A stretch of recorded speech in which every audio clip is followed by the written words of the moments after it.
সেই শিল্পীসকলৰ যি কাৰ্যপটুতা দেখা পাই খুবেই আচৰিত হৈছোঁ মই। আৰু এফালে যদি চাই আৰু চাওক এইটো বা কি বনাইছিলে ইমান ধুনীয়াকৈ। সকলোকে নমস্কাৰ জনাই আজিৰ এই ভিডিঅ'টো আৰম্ভ কৰিছোঁ। আৰু আজি মই অসমৰ এখন খুবেই বিশেষ বিখ্যাত মন্দিৰত আহিছোঁ। আৰু অসমৰ সেই মন্দিৰটো কিয়নো বিখ্যাত আৰু মন্দিৰৰ বিষয়ে আপোনালোকক সকলোবোৰ কথা আজিৰ এই ভিডিঅ'টোৰ যোগেদি কম। আৰু মন্দিৰটো আছে কামৰূপ জিলাৰ এখন ঠাইত। আৰু ক'ত আছে এতিয়া বলক মন্দিৰলৈ যাওঁ। আৰু আজি এই লিংলিঙীয়া পথটোৰে খুবেই ধুনীয়া এটা বাতাবৰণেৰে সেই বিশেষ মন্দিৰলৈ ইতিমধ্যে যাত্ৰা আৰম্ভ কৰি দিছোঁ। আৰু এতিয়া মই সেই বিখ্যাত মন্দিৰটো আহি পালোঁ। আৰু এইফালে যি আপোনালোকে পাহাৰখন দেখিবলৈ পাইছে, পাহাৰখনতে অৱস্থিত মন্দিৰটো। আৰু মই এতিয়া এখন দলঙত আছোঁ। আৰু এফালে যদি চাই এই সৰু নৈখন সেই মন্দিৰৰ একেবাৰে ওচৰেৰে বৈ গৈছে। আৰু এফালে মোৰ লগত এফালে সীমান্ত আহিছে, সীমান্ত আৰু মই দুয়ো একেলগে আহিছোঁ আজি। আৰু ইতিমধ্যে আহি মন্দিৰখনৰ গেট পাই গ'লোঁ। আৰু এতিয়া মন্দিৰৰ ভিতৰত প্ৰৱেশ কৰোঁ বলক।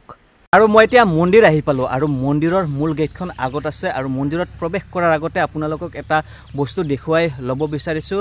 আৰু যেতিয়া পিকনিকৰ ছিজন আহে তেতিয়া এইফালে মানুহবিলাক পিকনিক খাবলৈ আহে। এইখিনি হৈছে পিকনিক প্লেচ।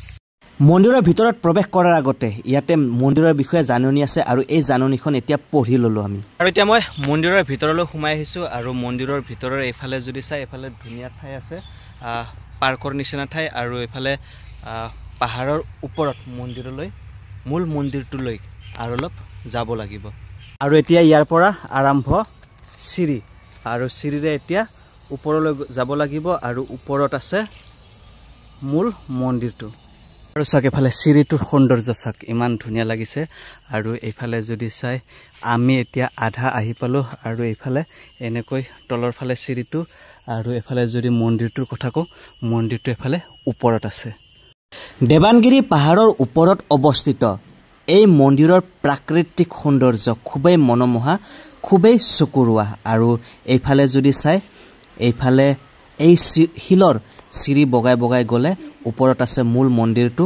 আৰু এতিয়া আনফালে আৰু এটা চিৰি বগাই এনেকৈ যদি যাওঁ এতিয়া তাত দেখিবলৈ পাম অসংখ্য শিলত কটা মূৰ্তি, শিলৰ ভাস্কৰ্য। আৰু এতিয়া যাওঁ বলক।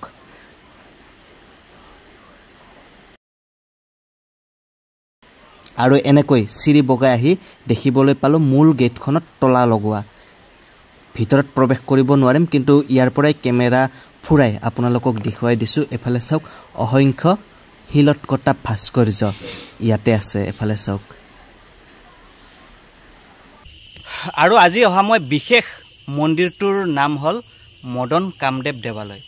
আৰু কামৰূপ জিলাৰ বাইহাটা চাৰিআলিৰ পৰা কেইকিলোমিটাৰমান দূৰত এইটো দেৱানগিৰি পাহাৰৰ ওপৰত এই মন্দিৰটো অৱস্থিত। আৰু এই মন্দিৰটো বিশেষকৈ বহু যুগ পুৰণি শিলত কটা মূৰ্তিৰ কাৰণে খুবেই বিখ্যাত, খুবেই প্ৰসিদ্ধ। এইফালে আছে মূল মন্দিৰটো। আৰু এতিয়া বলক মন্দিৰলৈ যাওঁ। এতিয়া খুবেই ধুনীয়া প্ৰাকৃতিক পৰিৱেশত অৱস্থিত এই মন্দিৰখনৰ এই পুৰণি কলীয়া শিলৰ চিৰি বগাই বগাই এতিয়া মই গৈ আছোঁ মূল মন্দিৰটো দৰ্শন কৰিবৰ কাৰণে। আহি পালোঁ সেই বিখ্যাত মন্দিৰটো। আৰু এইফালে যদি চাই এইটোৱে হ'ল, আৰু এইখনেই হ'ল বাইহাটা চাৰিআলিৰ পৰা ৩-৪ কিলোমিটাৰমান নিলগত অৱস্থিত প্ৰসিদ্ধ মদন কামদেৱ দেৱালয়, য'ত অসংখ্য শিলত কটা মূৰ্তি বা ভাস্কৰ্যৰে বিৰাজমান। আৰু অসমৰ পৰ্যটনৰ এখন খুবেই গুৰুত্বপূৰ্ণ ঠাই। আৰু এইখনেই হ'ল মূল মন্দিৰটো। আৰু মূল মন্দিৰত বিভিন্ন ধৰণৰ, বিভিন্ন ষ্টাইলৰ, বিভিন্ন শৈলীৰ শিলত কটা মূৰ্তিবোৰ তাত স্থাপন কৰা হৈছে, তাত ৰখা হৈছে। আৰু তাৰ উপৰিও মন্দিৰখনৰ আশে পাশে এনেকৈ যদি চাই এইফালে আছে বিভিন্ন ষ্টাইলৰ, বিভিন্ন শৈলীৰ শিলত কটা মূৰ্তিবিলাক।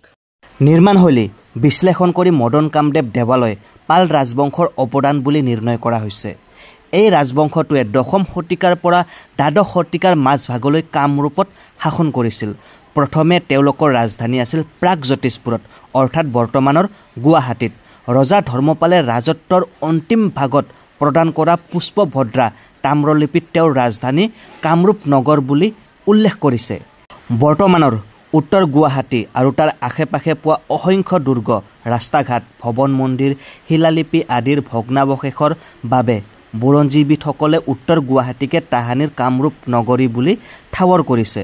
মদন কামদেৱ কামৰূপ নগৰীৰে এটা অংশ আছিল। মদন কামদেৱৰ পৰা উত্তৰ গুৱাহাটীলৈ দূৰত্ব মাত্ৰ 10 কিলোমিটাৰ।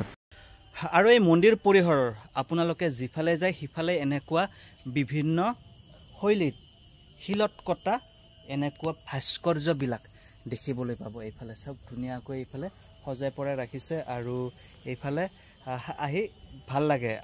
আগৰ যুগৰ আগৰ দিনত মানে শিলত কটা যিবিলাক কাৰিকৰ আছিল বা যিটো শৈলীত বা যিটো ধৰণে শিলত কাটিছিল সেইটো কিন্তু খুবেই মানিবলগীয়া। আৰু আজিকালিৰ যুগতো উন্নত ধৰণৰ মেচিন আছে। সেই মেচিনবিলাকেৰে ধুনীয়াকৈ নিখুঁতভাৱে যিকোনো বস্তু শিলত নিৰ্মাণ কৰি দিব পাৰে। কিন্তু আগৰ যুগত কেনেকৈ কৰিছিল? আগৰ যুগতো তেনেকুৱা কোনো ধৰণৰ উন্নত তেনেকুৱা কোনো সা সৰঞ্জাম বা বস্তু নাছিল। আৰু এইফালে চাওক ইমান ধুনীয়াকৈ শিলত কাটিছে আৰু ইমান ধুনীয়াকৈ বনাইছে আৰু চাওক খুবেই আচৰিত লাগে। আৰু এনেকৈ যদি চাই, যদিও এই দেৱালয়খনৰ নাম মদন কামদেৱ, কিন্তু কামৰ দেৱতা কামদেৱৰ ইয়াত পূজা আৰাধনা কৰা নহয়। মূল মন্দিৰত ভগৱান শিৱ আৰু পাৰ্বতীৰ যুগল মূৰ্তি আছে আৰু তেওঁলোকৰে ইয়াত পূজা আৰাধনা কৰা হয়। আৰু প্ৰবাদ মতে বা জনশ্ৰুতি মতে বিশ্বাস কৰা হয় যে যেতিয়া কামদেৱে শিৱৰ ক্ৰোধাগ্নিত ভস্ম হৈ গৈছিল তেতিয়া কামদেৱৰ পত্নী ৰতী দেৱীৰ অনুৰোধত বা ৰতী দেৱীৰ প্ৰাৰ্থনাত সন্তুষ্ট হৈ মহাদেৱে কামদেৱক পুনৰ জীৱন দিয়া বুলি এই ঠাইখিনিতেই বিশ্বাস আছে বা লোকসকলে জ্ঞান কৰে। বিভিন্ন আসন বিশিষ্ট শৃংগাৰ ৰসপ্ৰধান মূৰ্তিৰাজিৰ বাবে মদন কামদেৱক অসমৰ খাজুৰাহ বুলিও কোৱা হয়। আৰু এইফালে মূল মন্দিৰৰ চাৰিওদিশে আপোনালোকে বিভিন্ন ধৰণৰ বিভিন্ন শৈলীৰ মূৰ্তিবিলাক দেখিবলৈ পাব। আৰু মন্দিৰৰ বেৰতো বিভিন্ন ধৰণৰ মূৰ্তি খোদিত কৰা আছে। আৰু এইফালে চাওক ভগ্নপ্ৰায় অৱস্থাত থকা আন এটা মূৰ্তি। আৰু মই এতিয়া মূল মন্দিৰটোৰ পিছফালে আছোঁ। আৰু মূল মন্দিৰটোৰ সোঁৱে বাৱে আগে পিছে চাৰিওফালে কেৱল এনেকুৱা ভাস্কৰ্য শিলত কটা মূৰ্তিবিলাক ইয়াতে আহিলে আপোনালোকে দেখিবলৈ পাব। মুঠতে এই মদন কামদেৱ দেৱালয়ত 10-11 শতিকাৰ শিলত কটা বিভিন্ন শৈলীৰ বিভিন্ন ধৰণৰ মূৰ্তিবিলাক ইয়াতে ৰখা হৈছে আৰু ইয়াতে আপোনালোকে আহিলে দেখিবলৈ পাব। এইফালে যদি চাই মোৰ চাৰিওফালে কেৱল শিলত কটা মূৰ্তিবিলাক ইয়াতে দেখিবলৈ পাই আছোঁ। আৰু এই মূৰ্তিবিলাক দেখা পাই খুবেই ভাল লাগিছে, কাৰণ এই মূৰ্তিবিলাক বহু বছৰ বহু যুগ পুৰণি মূৰ্তি। মন্দিৰৰ বেৰত অসংখ্য নৰ নাৰীৰ মূৰ্তি খোদিত কৰা আছে। আৰু ইয়াতে থকা মূৰ্তিবিলাকৰ ভিতৰত যুদ্ধৰত সিংহৰ মূৰ্তি, সংগমৰত পশু, চপ্ল বখলা নাৰী, বৃষভ জনীমণ্ডল, শিৱলিংগ, 6মূৰীয়া ভৈৰৱ, 4মূৰীয়া শিৱ আদিৰ মূৰ্তিয়ে প্ৰধান। নিৰ্মাণ কাৰ্যত মাত্ৰ শিল ব্যৱহাৰ কৰা হৈছে। সঁচাকৈ আগৰ দিনৰ যিবিলাক শিল্পী আছিল, কাৰিকৰী শিল্পী, সেই শিল্পীসকলৰ যি কাৰ্যপটুতা দেখা পাই খুবেই আচৰিত হৈছোঁ মই। আৰু এইফালে যদি চাই শিলত কটা এটা খুবেই ধুনীয়া আকৰ্ষণীয় ভাস্কৰ্য। এইটো বা কি আছিল? তালা চাবিৰ দৰে লাগিছে নে কি গীটাৰৰ দৰে লাগিছে সেইটো মই ইমান ভালকৈ আপোনালোকক বুজাব নোৱাৰিম।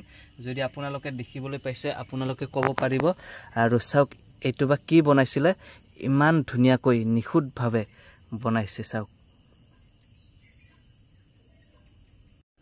আৰু এইফালে সীমান্ত ভিডিঅ' কৰাত ব্যস্ত। সীমান্ত, এই মন্দিৰটোত আহি কেনেকুৱা লাগিল? বহুত ভাল লাগিছে। আমাৰ ঘৰৰ ওচৰতে 15 কিলোমিটাৰ হ'ব আমাৰ ঘৰৰ পৰা। ইমান ধুনীয়া এটা যে মন্দিৰ অৱস্থিত, সঁচাই বহুত ভাল লাগিছে।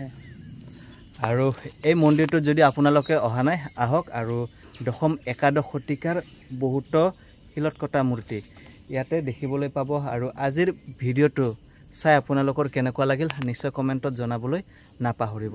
ধন্যবাদ।